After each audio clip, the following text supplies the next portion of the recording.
मैं जितेंद्र यादव, उसके सिस्टम से हमने वहाँ पे चुनाव लड़ा। किसी के घर, फिर भी सामने वाले प्रत्याशी जो एक पंडित जी थे, आप सम्मानित आशुतोष मिश्रा जी, उनको जब कहा गया कि आप शपथ लीजिए और पढ़िए उसको, तो जब पढ़ने की बारी आई तो बताइए वो पढ़ नहीं पाया जाएगा। और जब निकल ही चुका हूँ कफन बात के, तो फिर जिया जाएगा या मरा जाएगा। अरे वाह वाह, क्या बात।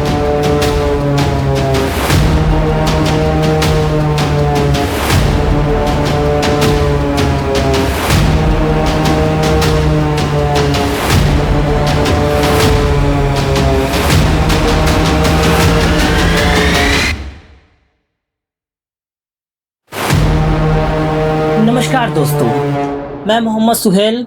जैसा कि आप सभी को पता है कि भारत एकमात्र ऐसा देश है जहां पे हर समय कहीं ना कहीं चुनाव होते रहते हैं। हाल ही में बिहार में चुनाव हुआ, उसके बाद अब भारत में पंचायती राज का चुनाव बेहद करीब आ चुका है, जिससे लेकर लोग बेहद उत्साह है और वो उत्साह उनके अंदर झलक रही है। यूपी एकमात्र ऐसा राज्य है जहां पे चुनाव को लेकर बहुत ज़्यादा एकदम गर्मा गर्मी रहता है। और उत्तर प्रदेश का एक ऐसा भी ज़िला है जिसका नाम गाजीपुर है। उस गाजीपुर ज़िले का एक गांव जिसका नाम देवकली है, उस देवकली में एक ग्राम प्रधान पद के प्रत्याशी, जो कि उनसे हम कुछ दिन पहले मिले, उनसे बात विचार किए, तो उनके बात और विचार में एक क्रांतिकारी झलक रही थी। उनकी बातों से ऐसा लगा कि वो कुछ अपने गांव के लिए करना चाहते हैं। तो मैंने उनसे सोचा क्यों ना उनसे बात किया जाए। तो आज हमसे बातचीत करने के लिए, अपनी बातों का लोगों तक पहुंचाने के लिए हमारे साथ जुड़े हुए हैं देवकली के जितेंद्र यादव, जो ग्राम पंचायत के प्रधान पद के प्रत्याशी हैं। बहुत बहुत धन्यवाद भैया आपका। भैया, सबसे पहले आप ये बता दीजिए, छोटा सा परिचय दे दीजिए, ताकि आपके जो परिचय है उसमें लोगों को पता चले कि आप क्या करना चाहते हैं। छोटा सा ही दीजिएगा ताकि सबको समझ में आए। परिचय दे। हाँ बस। सबसे पहले तो मैं समस्त क्षेत्रवासियों को प्रणाम करना चाहता हूँ। मैं जितेंद्र यादव मास्टर, एक छोटे से गांव से बिलोंग करता हूँ, ग्राम सभा देवकली। और यहाँ इस छोटे से गांव से उठ करके हमने छात्र संघ की राजनीति की। वहाँ पे 2013 में हम छात्र संघ का चुनाव लड़े, उप प्रेसिडेंट रनर रहे। लोगों ने हमें बहुत प्यार दुलार दिया। समाजवादी पार्टी में जिला सचिव भी रहे लोहिया वाहिनी के, और इस समय वर्तमान में अपने ग्राम सभा बैपुर के क्षेत्र पंचायत सदस्य हैं और अपने सदर ब्लॉक के अध्यक्ष भी हैं संगठन के। जी, बहुत अच्छा लगा कि आप राजनीति से पहले से ही जुड़े हुए हैं। जी हाँ। तो आपके पास तो काफ़ी सारा एक्सपीरियंस है। जी जी। तो चलिए आज हम सवालों का सिलसिला शुरू करते हैं जी। और मेरे पास कुछ ऐसे सवाल भी हैं जी, जिससे जो जनता से जुड़े सवाल हैं। क्या आप सवालों का जवाब देने के लिए तैयार हैं? बेशक। घबरा तो नहीं ना रहे हैं? नहीं, क्यों घबराना, क्या है। ठीक है, सवालों का सिलसिला आप घबराने की क्या बात है भाई। कहा जाता है ना कि क्या पता, वो एक दो शब्द का शेर है। कहा जाता है कि अरे पहले दीपक को रोशन किया जाएगा, फिर आंधी को न्योता दिया जाएगा, और जब निकल ही चुका हूँ कफन बात के, तो फिर जिया जाएगा या मरा जाएगा। अरे वाह वाह, क्या बात है। बेहद अच्छे विचार लगे। शायरी ने तो आपका दिल छू लिया। घबराने की कोई बात नहीं है, जब आ चुके हैं तो। क्योंकि अभी ये तो स्टार्टिंग है, आगे बहुत सामना करना है। बहुत और सामना करने के लिए तैयार भी रहते हैं। हमेशा कहते हैं हम कि जज्बे रहमत इबादत को मत भूलिए, अब तो मैंने हथेली पे सर ले लिया, कत्ल होने से कब तक डरूं साथियों, कातिलों के मोहल्ले में घर ले लिया। बहुत अच्छे लगे आपके विचार। जी, करिए क्वेश्चंस। चलिए सवालों का सिलसिला आप शुरू करते हैं। जी। मेरा पहला सवाल आपसे ये है कि आपकी जो राजनीतिक की शुरुआत हम्म। कहाँ से हुई, क्या आपको किसी ने मोटिवेट किया और आप क्यों प्रधानी में ही आना चाहते हैं?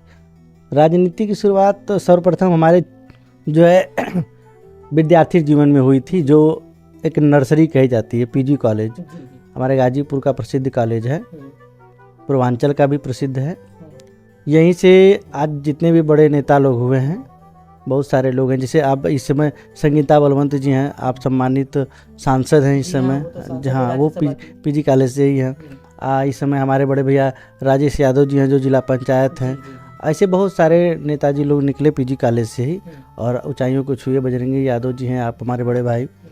तो वहीं से हम भी अपने जो पीजी कॉलेज नर्सरी होती है जो राजनीति की, वहाँ से शुरुआत की, जो 2013 में उप प्रेसिडेंट उपाध्यक्ष पद का चुनाव लड़े थे और सेकंड विनर रहे हम वहाँ पे।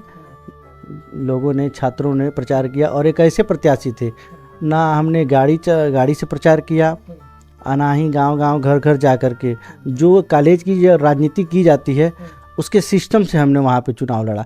किसी के घर नहीं गए थे, कॉलेज कैंपस में ही प्रचार करके। और एक असहाय गरीब प्रत्याशी थे उस समय, हमारे पास कहीं कोई साधन नहीं था, फिर भी सामने वाले प्रत्याशी जो एक पंडित जी थे, आप सम्मानित आशुतोष मिश्रा जी, जी, उनका हमने ज़बरदस्त टक्कर दिया। और वो कम से कम 10 साल से चुनाव की तैयारी कर रहे थे। अच्छा, मात्र 2 महीनों में हमने चुनाव की तैयारी करके अपने भाई बहनों का प्यार पा करके और उप प्रेसिडेंट वहाँ पे रहे, रनर। वहीं से हमारे राजनीति की शुरुआत हुई, ना कि किसी की प्रेरणा थी। वो मेरा अपना आत्म अनुभव था कि हम राजनीति करेंगे। हाँ, ये था कि उससे 1 साल पहले कुछ नेताओं के पीछे पीछे घूमे थे, प्रचार कर रहे, तो सोचे कि इससे अच्छा कि हम खुद लड़े और देखें कि लोगों का प्यार कितना मिलता है। तो मेरे पीजी कॉलेज से ही मेरी राजनीति की शुरुआत हुई। जैसे आपने बताया पीजी कॉलेज के नाम लिया, तो मेरे दिमाग में एक सवाल आया जी कि आपकी क्वालिफिकेशन क्या है। जैसे आपने पीजी कॉलेज के बारे जी। में बात किया, तो पीजी कॉलेज का मतलब ये होता है कि पोस्ट ग्रेजुएशन। हाँ, वहाँ तो वहाँ ग्रेजुएशन बीए किए, वहाँ पे बीए किए, इसके बाद मास्टर डिग्री हिंदी से किए हैं।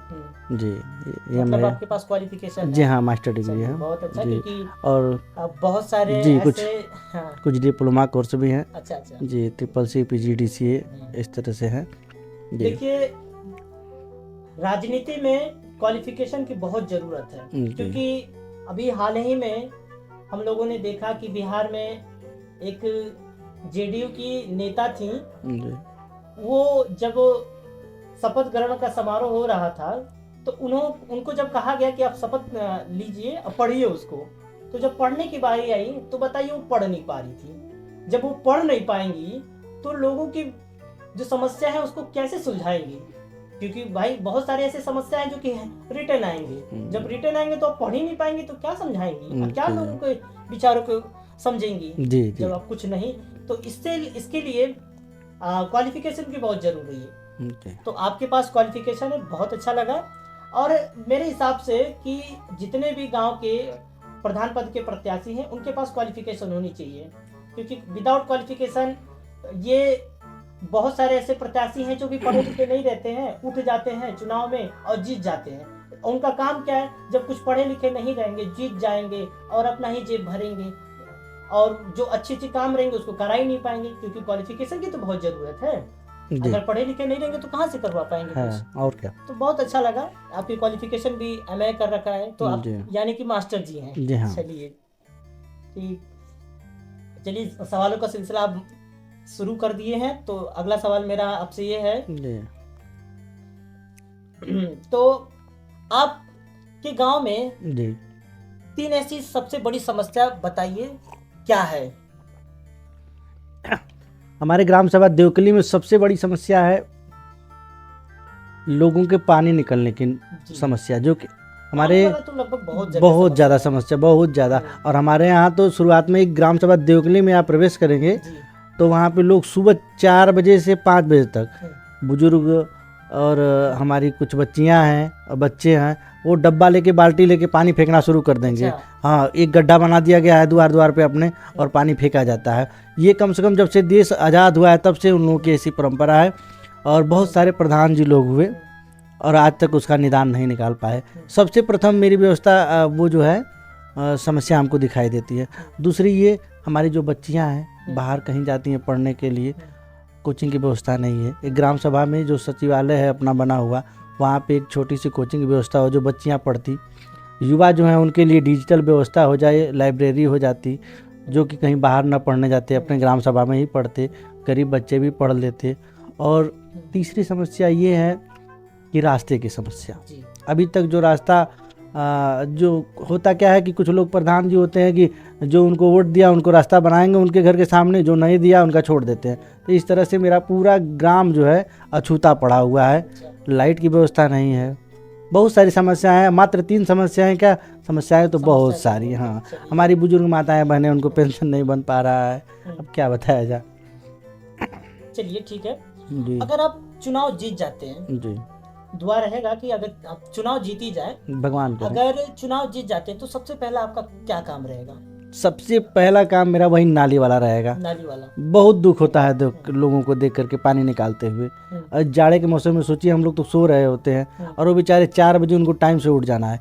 जिस बच्चे की ड्यूटी लगी है, जिस दादाजी की ड्यूटी लगी है, बाल्टी लिए डब्बा लिए पानी निकालना शुरू कर, सबसे पहली व्यवस्था मेरी वो रहेगी। हाँ, नाली बनवाना, इसके बाद पूरे ग्राम सभा में लाइट की व्यवस्था लगवाना और फिर लाइब्रेरी की व्यवस्था करना। जी जी। अच्छा, आप युवाओं के लिए और महिलाओं के लिए क्या करना चाहते हैं? युवाओं और महिलाओं के लिए तो पढ़ाई की व्यवस्था बता ही रहे हैं कि डिजिटल लाइब्रेरी की व्यवस्था कर देंगे, कोचिंग की व्यवस्था कर देंगे। हम खुद टीचर हैं, हो सके तो 2 घंटा उन लोगों के लिए समय देना चाहेंगे कि पढ़ें लिखें आगे बढ़ें। और महिलाओं के लिए 2 घंटा का अपने सचिवालय पे बैठ करके और जो भी समस्या होगी सुनेंगे और उनका निदान करेंगे। और युवाओं के साथ साथ अपने बच्चियों को भी ऐसा सशक्त करेंगे, मजबूत करेंगे कि वो कदम से कदम मिलाकर चल सकें समाज के साथ। आपकी जैसे मैंने बहुत सारे गांव में देखा है कि कुछ जगह जो होती है वो सार्वजनिक रहती है और गांव समाज बोला जाता है उसको। तो वैसे जगह पे आप वैसा जगह है क्या आपके गांव में? है, हमारे ग्राम सभा, वैसे जगह पे आप क्या करना चाहते हैं? ग्राम सभा देवकली में एक छोटा सा ग्राउंड की व्यवस्था करना चाहते हैं। अभी गौ समाज पड़ा हुआ है, बहुत सारे लोग कब्जे किए हुए हैं। ऐसी ज़मीनों को निकलवा करके एक छोटा वो जो है ग्राउंड रहे, मैदान रहे और बच्चों के खेलने लायक और सुबह शाम टहलने लायक रहे। ये व्यवस्था सर्वप्रथम हमारे गांव में बहुत ही ज़रूरी है। हर गांव में दिखाई देता है कि पार्क है, मैदान है, हमारे गांव में अभी तक नहीं हुआ है और उसके प्रति किसी ने सोचा भी नहीं है। जी। चलिए, अगर आप चुनाव जीत जाते हैं जी, तो ये जो पेंशन आता है, सरकारी जो योजनाएं आती हैं जी, तो उनका लाभ जन जन तक पहुंचाने की कोशिश करेंगे कि नहीं? एक एक घर तक। अभी तो हम क्षेत्र पंचायत हैं, प्रधान जीतने की बात क्या, क्षेत्र पंचायत हैं, बहुत सारी माता का अब तक जो 60 साल से ऊपर हैं उनका पेंशन बनवा चुके हैं। एक माता जी थी, उनका पेंशन आया 1000 रुपया लेके आई हमारे घर, क्योंकि बचवा हुआ 1000 अपन ले ला, हमारा पेंशन आ गई। तो हमके माता जी नहीं, पैसा तो नहीं लगता है बनवाने में, वो तो सरकारी योजना है और आपका हक है वो पाने का। कोई नहीं, इससे पहले तो जो प्रधान है वो 1000 रुपया लिए थे, फलाना चाचा भरे थे उनका तो 1000 रुपया लिए थे। हमके लिए होंगे भाई, लेकिन ये सारी व्यवस्था तो निःशुल्क है और ये आपसे ले रहे हैं, ये तो गलत है भाई, ये तो आपका हक है पाने का। अच्छा, मैंने ये भी सुना है कि ये जो प्रधान लोग होते हैं जी, ये जो आवास आता है, सरकारी आवास आता जी, है, जी, इसको जब पास करवाते हैं जी, तो उसमें से कुछ कमीशन भी रख लेते हैं, क्या ये सच बात है क्या? सत्य बात है कि इस समय अगले प्रधान जी लोगों ने पास कराया था। इस समय जो नए प्रधान हुए थे 2021 के बाद जो चुनाव हुआ था 21 में, सारे लोगों के अकाउंट में ये मतलब 20-20 हज़ार रुपया अकाउंट में, क्या कहिए, वो तो नगद ही लेते हैं लोग, अकाउंट में नहीं लेते हैं, लेकिन उनको चाहिए। काम किसी और ने कराया लेकिन वो प्रधान है, आप नहीं देंगे तो आपका आवास रुक जाएगा, पैसा नहीं आएगा। लेकिन सच्चाई ये है कि प्रधान का इसमें कोई हाथ नहीं होता है, वो सचिव का होता है, जो ग्राम का अधिकारी होता है, सेक्रेटरी जिनको बोला जाता है, सारी साइन उन्हीं की रहती है। प्रधान का एक भी साइन इसमें नहीं लगता है। लोगों को जागरूक होना चाहिए कि ये जो हमारा आवास आ रहा है इसमें प्रधान का कोई हाथ नहीं होता है, वो जो सचिव होते हैं हमारे ग्राम के वो लोग ही डिसाइड करते हैं और वही सारे लोग पैसा डलवाते हैं, डोंगर लगवाते हैं। ये सारी जानकारी ग्राम के वासियों को होनी चाहिए और जागरूक भी किया जाता है कि प्रधान जी इसमें कोई हस्तक्षेप करके आपका आवास रुकवा नहीं सकते हैं। लेकिन प्रधान जी लोग होते हैं, डराते हैं कि नहीं देंगे तो हम आपका रुकवा देंगे, लेकिन उनकी साइन कोई लगती नहीं है वहाँ पे आवास के लिए। तो ये चीज़ें हैं, भ्रष्टाचार है भाई गांव में।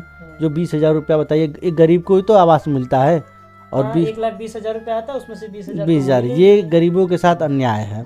ऐसा किसी ग्राम प्रधान जी लोगों को नहीं करना चाहिए।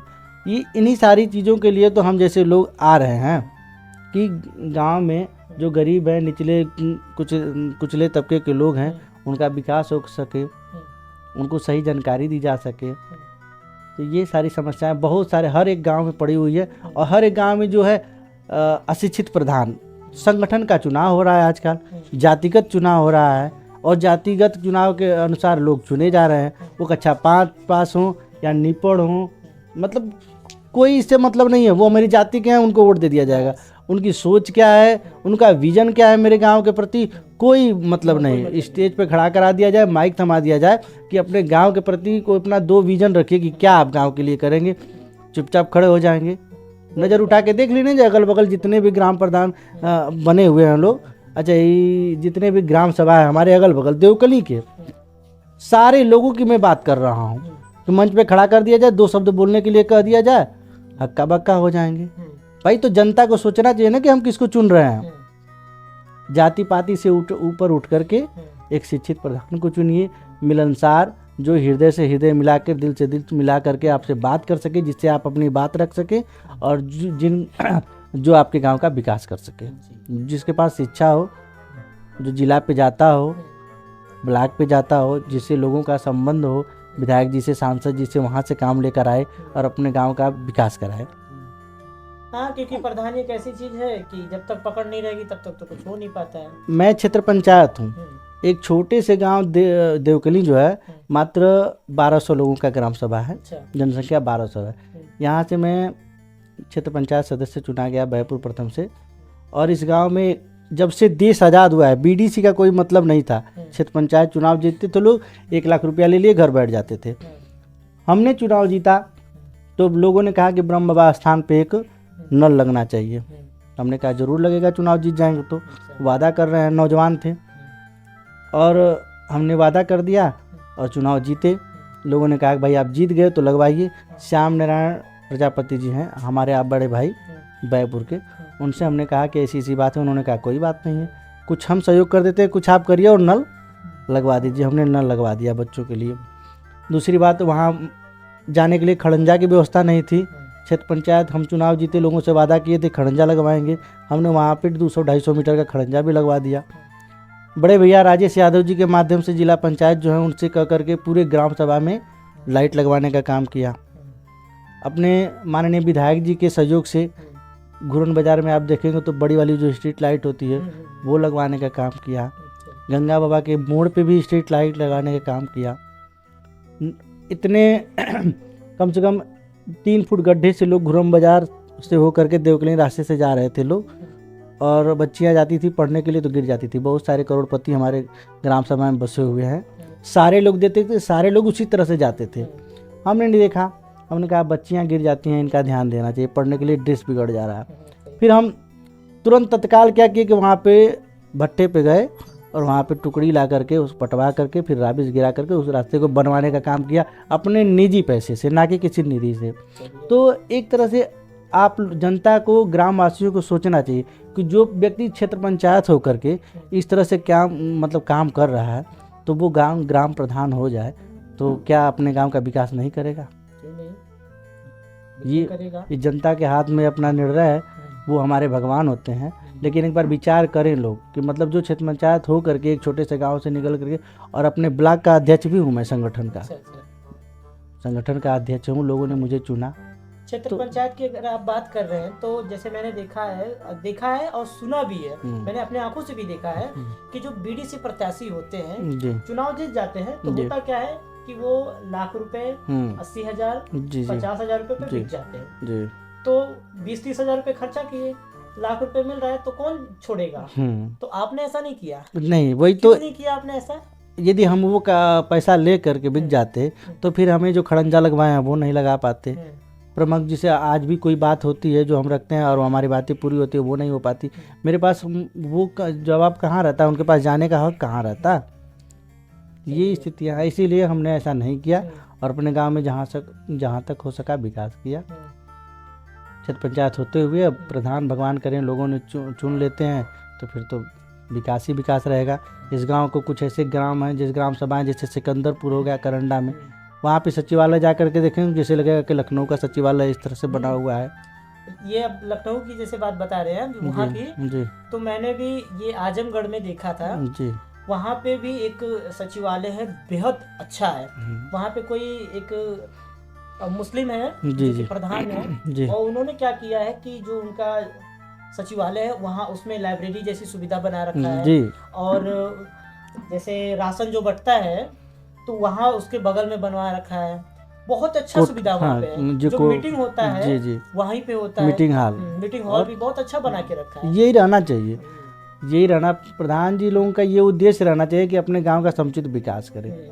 लेकिन अब कुछ लोग हैं वही जो कह रहे हैं कि जीतने के बाद अपना जेब भरें, बस सभी लोगों का राजनीतिक वो जो है विजन ही यही हो गया है कि चुनाव जीतेंगे तो मेरी एक पीढ़ी बन जाएगी, इतना पैसा इकट्ठा कर लेंगे, खेत लिखवा लेंगे, ये कर लेंगे, घर बनवा लेंगे। मतलब समाज से कोई सरोकार नहीं रह गया उनका। ये जो बात बता रहे मैंने देखा भी है कि क्या होता है कि पहले घर जो रहता है नॉर्मल रहता है, जैसे कह सकते हैं मट्टी का रहेगा और करकट का रहेगा, करकट वाला रहेगा और मड़ई वाला रहेगा। और जैसे ही चुनाव जीत जाते हैं ठीक 1-2 साल बाद वो घर पता है बंगलों की तरह हो जाता है। तो ये पैसे पहले खुद का घर बनेगा। हाँ, पहले खुद का, सही बता रहे, खुद का बनेगा, खुद का घर बन जाएगा। तो ये मेरे हिसाब से तो ये तो खुद का अपना काम कर रहे हैं। मेरे गांव में काम नहीं कर और क्या, मेरे गांव में सबसे गरीब हैं राम जन्म भैया जी। खपड़ेल का घर है, गिर जाता है बरसात होती है तो। और जितने भी प्रधान जी लोग हुए सबके करीबी ही हैं, सभी लोग कहते हैं बड़े गरीब है बेचारे, बड़े गरीब। इतने प्रधान जी लोग हुए लेकिन आज तक किसी प्रधान जी ने उनको आवास नहीं दिलवाया। दया सभी लोग करते हैं लेकिन वो घर गिर जाएगा, हो सके आने वाले समय में दब जाए उनका परिवार, तब जाके फिर वही संवाद नागरिक बड़े बड़े गरीब थे। लेकिन ये नहीं है कि उनका आवास आवंटित कर दिया जाए। सर्वप्रथम ऐसे लोगों का सबसे पहले करना चाहिए। बड़े अच्छे व्यक्ति हैं वो बेचारे, लोगों का दुआ लगता है। अरे क्या, चलिए ठीक है। आपका ये थोड़ा सा मुझे बता दीजिए कि आप अपने गांव में साफ सफाई को लेकर क्या करना चाहते हैं। साफ सफाई जैसे मैंने ये भी देखा है बहुत सारे अगल बगल के गांवों में कि क्या होता है कि वहाँ पे जो साफ सफाई करने वाले कर्मचारी होते हैं वो आते हैं केवल सिग्नेचर करके चले जाते हैं, साफ सफाई होता नहीं है। नालियाँ जो होती है पूरी तरीके से भर जाती है, पानी जो है फ्लो होने लगता है रोडों पे। तो ये आपके गांव में भी ऐसा सुविधा, ऐसा है क्या कोई ऐसा समस्या? हाँ, हमारे यहाँ में भी वही स्थिति है। नालियाँ भरी हुई हैं एकदम से। और अब शादी ब्याह पड़ जाए किसी का, कहते रह जाएंगे लोग कि नहीं सफाई कर्मी जी लोग जो हैं यहाँ पे आवंटित हैं, उनसे कह दीजिए कुछ साफ सफाई कर दें, चूना गिरा दें, कोई मतलब नहीं है। उनका यही स्थिति है कि भाई क्यों जाएं, लोगों ने अपना सिस्टम बना रखा है। हो सके कुछ जुड़ाव हो प्रधान जी लोगों से अपना, या तो नहीं तो प्रधान जी लोग चाहते जहाँ कहते वहाँ जा करके वो काम करते। लेकिन होगा कोई सिस्टम उन लोगों का कि न जाते होंगे, कहेंगे कि आप लोग जाइए प्रधान जी से बात करिए, हम लोग आपसे बात नहीं करेंगे। अब ये बताइए, प्रधान जी को तो सर्वप्रथम यही चाहिए कि आप सुबह आइए तो कम से कम 2 घंटा 3 घंटा गांव में घूम के देख लीजिए कहाँ क्या व्यवस्था है, कहाँ नाली जाम है, कहाँ स्कूल पे पेड़ पौधा उगा हुआ है। ये सारा सिस्टम जो है प्रधान जी को सर्वप्रथम ध्यान देना चाहिए। लेकिन जितने भी जो लोग भी आवंटित हैं वो लोग प्रधान जी के यहाँ आएंगे, हाजिरी लगाएंगे और फिर अपने घर को चले जाते हैं। सिस्टम जुड़ा हुआ है उन लोगों का, क्यों जाएंगे। हक से कोई गांव का नागरिक, आम नागरिक जाके बोल दे तो हक से बात करेंगे, प्रधान जी से बात करिए यदि कहते हैं तो जाएंगे। और प्रधान जी को कैसे पाएंगे जब सिस्टम जुड़ा हुआ है, तो कैसे कहेंगे। कितने लोग हैं आपके गांव में इस समय? हमारे यहाँ 3 लोग हैं। 3 लोग हैं। और ये जो सफाई वाली जो गाड़ी मिली हुई है सरकार की, अक्सर बहुत सारे लोगों, किसी एक लोगों का नाम नहीं लेंगे, जितने प्रधान जी लोगों के पास है सारे लोग अपने घर का बोझा ढोने के लिए, गेहूं का बोझा ढोने के लिए, धान का बोझा ढोने के लिए यूज करते हैं। कितने लोग तो गोबर फेंकने के लिए यूज कर रहे हैं, ले रहे हैं अपना ठेला गाड़ी जैसा, उसको लेकर के अपना गोबर फेंकना शुरू कर दे रहे हैं। ये सरकार की सारी सुविधाएं जो है वो लोग लगता है कि उनके लिए खुद के लिए आती हैं, ग्राम सभा के लिए नहीं। मेरे लिए भेजेगी ये गाड़ी जो है, वो मेरे लिए, मेरे घर का काम होगा, मेरी खेती बाड़ी होगी, यही सिस्टम चल रहा है। और फिर भी जनता ये सारा चीज़ देख रही है, फिर भी कुछ लोग हैं कि उन्हीं को चुनेंगे कि वही सही है। अरे भाई ठीक है, चुनिए, क्या किया जाए। ये तो है। अच्छा ये बताइए कि क्या आपको नहीं लगता है कि आपके गांव में एक एम्बुलेंस जैसी सुविधा होनी चाहिए, क्योंकि हाँ सबके पास तो 4 व्हीलर होता नहीं है। जी जी और गांव घरों में क्या होता है कि जो गर्भवती औरतें होती हैं वो अगर उनको कोई समस्या होती है तो वो क्या काम करती है कि उनके पास साधन नहीं हो पाता है तो जा नहीं पाती हैं। जी जी जब जा नहीं पाते तो उनको आगे की समस्या हो जाती है। तो ऐसी समस्याओं को सुलझाने के लिए क्या आपको ऐसा लगता है बहुत कि ही जरूरी है, गाड़ी होनी चाहिए? बहुत ही जरूरी है भाई। भाई कुछ प्रधान जी लोग तो सच्चे में तो अपनी खुद की गाड़ी रहते हैं। जो शिक्षित प्रधान है, जागरूक प्रधान है, वो खुद की गाड़ी जनता के लिए हमेशा उपलब्ध कराते हैं। ऐसी कोई बात होगी तो मेरी गाड़ी आप लेके चले जाइए। मेरे ग्राम सभा में तो सामुदायिक वो जो था केंद्र आवंटित होने वाला था, लेकिन अभी तक ग्राम प्रधान जी लोगों ने उनको जो कैमरा तक जो कमरा होता है वो नहीं दिला पाए। शायद हमको लग रहा है वो भी नहीं पाएगा। तो हर एक ग्राम सभा में एक छोटा सा जो है वो होना चाहिए सामुदायिक केंद्र, जो कि तत्कालिक व्यवस्था दी जा सके। जी, गाड़ी की भी बहुत ज़रूरत है। एम्बुलेंस हर एक ग्राम सभा में होना ही चाहिए। अगर आप चुनाव जीत जाते हैं जी तो अगर जनता आपसे हिसाब मांगे जी जी तो क्या हिसाब देने के लिए तैयार है? हमेशा तत्पर रहते हैं। अभी कोई क्षेत्र पंचायत का हिसाब मांगे तो हम दे देंगे। हम तो सोच रहे हैं बोर्ड लगवाएं क्षेत्र पंचायत का कि हमने ये किया, हमने वो ये किया, जो चीज़ें हमने काम कर रखा है उसका ही अभी दें तो हमारे प्रधान जी उसके पीछे हो जाएंगे। टैली कर दिया जाए तो अभी प्रधान जी हमको लग रहा है कि लास्ट समय बचा हुआ है तो कुछ कार्यक्रम बहुत जोरों शोर से करा रहे हैं, लेकिन अभी जो हमने काम कर दिया है आज तक पूरे ग्राम सभा में एक नल नहीं लगा होगा उनके माध्यम से। शायद हमने लगाया है भाई, क्षेत्र पंचायत होकर के हमने लगवाया, एक दूसरे का सहयोग लेके ही लगवाया, लेकिन युवाओं के मांग पे हमने कराया ना। जी अच्छा, आप अपने गांव को किस रूप में देखना चाहते हैं? जैसे लोहिया गांव का नाम सुना होगा। जी हाँ। ये लोहिया गांव होता क्या है? मैंने उसमें ये सुना है कि लोहिया गांव जो होता है बेहद अच्छा होता है। बहुत हर घर तक जो आरसीसी ढलैया होती है वो होती है, हर घर के सामने एक खंबे होते हैं। तो क्या उसमें क्या क्या सुविधाएं होती है? क्या आप उस गांव को कराना चाहेंगे? वो सरकार के तरफ से होता है। जैसे अंबेडकर ग्राम सभा जैसे पहले होता था, बहुत पहले जब बसपा की सरकार थी, तो उसी तरह से समाजवादी सरकार जब हुई तो लोहिया ग्राम सभा हुआ। इसमें होता क्या है कि सरकार की तरफ से अलग निधि आती है, अलग पैसा आता है। तो पैसा आएगा तो जाहिर सी बात है कि ग्राम का विकास होगा। प्रधान जी भी यदि पैसा जो पैसा आ रहा है उसमें से कमीशन कमाना भी चाहेंगे, कोई भी प्रधान हो तो काम कराएंगे तभी तो पाएंगे। और ढेर सारा पैसा रहता है तो पूरी जनता को, पूरे ग्राम सभा को सुविधा मिलती है। इंटरलॉकिंग की जो बात कर रहे हैं, खंभे की बात कर रहे हैं, उसके लिए पैसा आवंटित रहता है। एक विशेष ग्राम सभा के रूप में उसको जाना जाता है और वो सरकार की तरफ से उसको विशेष पैसा दिया जाता है उस ग्राम सभा को। तो विकास तो होना ही है उस गांव का।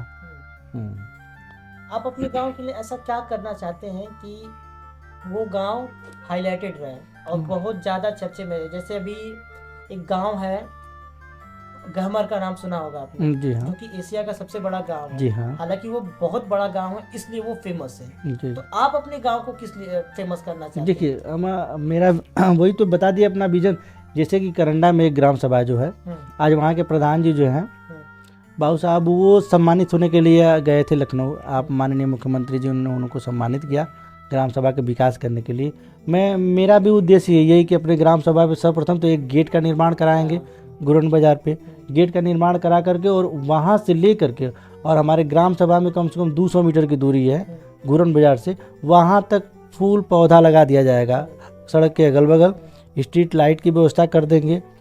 जब हम क्षेत्र पंचायत थे तो भी किए थे, और इस समय प्रधान हो जाते हैं पूरे गुरन बाजार से लेकर के देवकली ग्राम सभा में सड़क के किनारे किनारे स्ट्रीट लाइट की व्यवस्था रहेगी और फूल पत्तियों की व्यवस्था रहेगी। लोग यदि हमारे गांव में अंदर जाएं, कहीं के भी किसी ग्राम के वासी हों और अंदर जाएं, तो ये लगे कि हाँ हम किसी ग्राम सभा में प्रवेश कर रहे हैं। वहाँ का जो सचिवालय है उसको डिजिटल कर दिया जाएगा।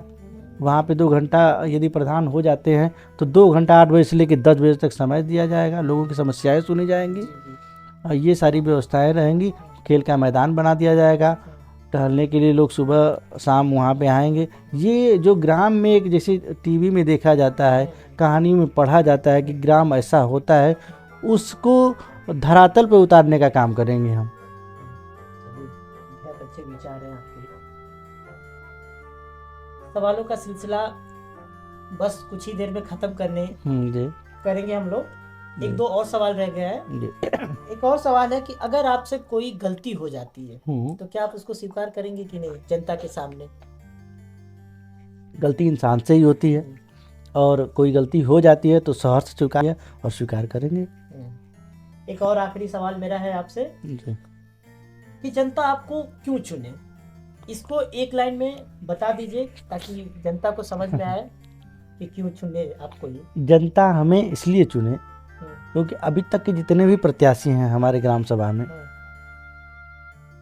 उन लोगों से पूछ दिया जाए कि आप ग्राम प्रधानी का चुनाव लड़ रहे हैं या लड़ चुके हैं, आपका ग्राम सभा के प्रति विजन क्या है, उद्देश्य क्या है, वो चीज़ें ना बता सकेंगे। 3 शब्द यदि पूछ दिया तो ना पता। ऐसे लोग हैं।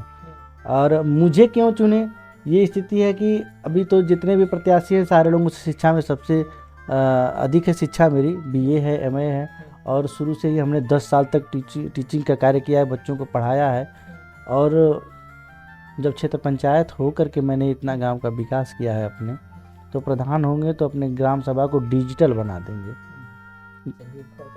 डिजिटल बना देंगे जी। ये अगर आप जीत जाते हैं जी तो आपकी सारी बातें जी। मेरे पास है, हाँ। ये मैं प्रूफ में रखूंगा, बात वापस से करूंगा, इसको आप ध्यान में रखिएगा। डिजिटल ग्राम सभा बनाएंगे, और बच्चों के लिए जो युवा हैं उनके लिए जो अपनी लाइब्रेरी है, वो लाइब्रेरी अपने पूरे ग्राम सभा के बच्चों के लिए, जी हाँ, लाइब्रेरी चलाते हैं। वो लाइब्रेरी जो है अपनी पूरे ग्राम सभा के बच्चों के लिए निःशुल्क, जो सचिवालय है उसके बगल में एक रूम खोज करके, और सारे बच्चों के लिए फ्री कर देंगे हम वहाँ पे। हाँ, एकदम फ्री में पढ़े अपनी, ये अपनी लाइब्रेरी बच्चों के लिए ग्राम सभा के लिए फ्री करेंगे। मैं देखा हूँ कि बहुत सारे ऐसे बच्चे हैं जी, वो दूर जाते हैं, हाँ, और 500-700 रुपए महीने का देके पढ़ाई करते हैं। जी। तो उनका तो कम से कम 500-700 रुपए बचेगा, वो बचेगा। और जो गांव के बुजुर्ग हैं उनके लिए ऑनलाइन की व्यवस्था हो जाएगी, बैठे बैठे उनके वही सचिवालय में ही वृद्धा पेंशन का, सामूहिक विवाह जो हो रहा है उसका, जो भी ऑनलाइन व्यवस्था है वो उस सचिवालय में ही मेरे लाइब्रेरी के माध्यम से कर दी जाएंगी। उनको कहीं ब्लॉक पे जाने की ज़रूरत नहीं रहेगी। एक और बात मैं आपसे जाते जाते बोलना चाहता हूँ जी, कि इस बार आप उन्हें चुने जो आपके कामों को करें, ना कि जाति पे चुने। देखिए, जाति पे चुनने से क्या होगा, वो तो जीत जाएंगे लेकिन विकास नहीं हो पाएगा। मानता हूं मैं कि आपका विकास हो जाएगा, आपके जाति का है, आपका विकास हो जाएगा, बाकी सभी लोग उनका नहीं हो पाएगा। इसलिए मैं ये कहूंगा कि इस बार जो वोट दें आप, तो जाति के नाम पर मत दें वोट। एक पढ़े लिखे युवक को वोट दें जो कि आपके कामों को करे, आपकी हमेशा साथ खड़ा रहे, ऐसे शख्स को वोट दें। जाते जाते आप जनता को कुछ संदेश देना चाहते हैं, कुछ कहना चाहते हैं उनसे? जी, जनता को संदेश क्या, अपने ग्रामवासियों को मुख्य रूप से संदेश देना चाहते हैं। अपने ग्रामवासियों से कहना चाहते हैं कि जिस तरह से सरहद पे मेरे नौजवान भाई, जाड़ा हो, गर्मी हो या बरसात हो, अपने जान की परवाह किए बगैर सरहद पे, सीमा पे हम लोगों की रक्षा करते हैं, सर पे कफन बांध करके, उसी तरह से ये आपका भाई, आपका बेटा जितेंद्र यादव, क्षेत्र पंचायत सदस्य एवं ब्लॉक अध्यक्ष एवं ग्राम प्रधान पद का प्रत्याशी देवकली ग्राम सभा से, जिस तरह से मेरे नौजवान भाई सीमा पे कफन बांध करके हमेशा हर एक ऋतु में तैयार रहते हैं, उस तरह से ये आपका भाई जितेंद्र यादव, चाहे जिला प्रशासन का मामला हो या ब्लॉक स्तर का मामला हो या गांव का मामला हो, हमेशा अगली कतार पे सर पर कमर माथ के खड़ा रहूँगा। और मैं कहता भी हूँ कि अरे पहले दीपक को रोशन किया जाएगा, फिर आंधी को न्योता दिया जाएगा। जब निकल ही चुका हूँ कफन बात के, तो फिर जिया जाएगा या मरा जाएगा, फिर जिया जाएगा या मरा जाएगा। और लास्ट में आपसे भी ये कहना चाहता हूँ कि सितारों को आंखों में महफूज रखना, बहुत दूर तक रात ही रात होगी, मुसाफिर हो तुम भी, मुसाफिर हैं हम भी, इसी मोड़ पर फिर मुलाकात हो। बहुत बहुत धन्यवाद भैया। आइए आइए, बहुत अच्छा लगा। जी।